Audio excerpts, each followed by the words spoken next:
Hello, this is video 5, talking about the rules for naming amines and ammonium salts. An amine is a family of compounds in which the functional group is defined by a carbon-nitrogen single bond. To name an amine, you just take away the E from the name of the parent alkane and add amine. Seems pretty obvious, right? However, the nitrogen can have more than one alkyl group, and so the other substituents on the nitrogen is indicated by N-. So, to name an amine, let's first find the longest carbon chain that has the carbon-nitrogen bond. In this case, of course, there's only one, and that's very obvious, so that this molecule is butane 1-amine. In this case, you see that the nitrogen has two nitrogen carbon bonds here and here. So now we have to compare which is the longest chain. And obviously, the 6-carbon chain is longer than the 2-carbon chain, so that this is named as a derivative of hexane amine. We see that the carbon-nitrogen bond is at carbon 3, so it's a hexane 3-amine. Finally, on the nitrogen, there's also a 2-carbon chain, so it's ethyl group.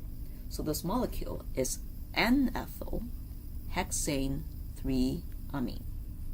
Finally, we see this particular amine having 3 carbon-nitrogen bonds. Again, we find the one that has the longest chain, which happens to be a 3-carbon chain. So this is going to be a derivative of propane amine. It's situated on carbon 1, so it's a propane 1-amine. Now there are 2 other groups on N, and we just put them as substituents on N, and in the order, the first in the alphabet comes first. So we have E for ethyl and M for methyl. So it's N-ethyl because it comes first in the alphabet, then N-methyl, and then propane 1-amine. Here are some more examples. You may want to pause and study the examples to make sure you do know how the rules are being applied properly to these molecules.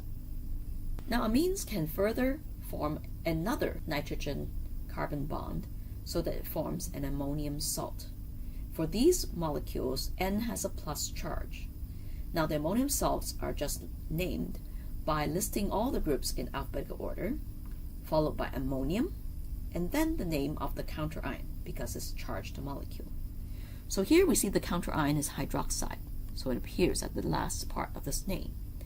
And we see that there are 4 methyl groups, so it's tetramethyl ammonium hydroxide.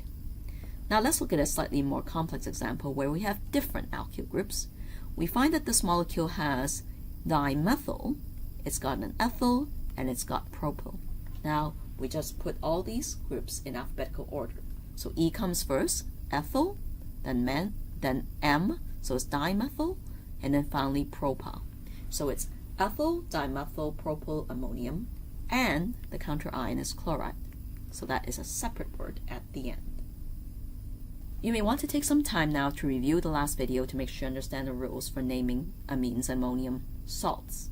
And then we'll go on to the 6th video, which is going to be the naming of alcohols.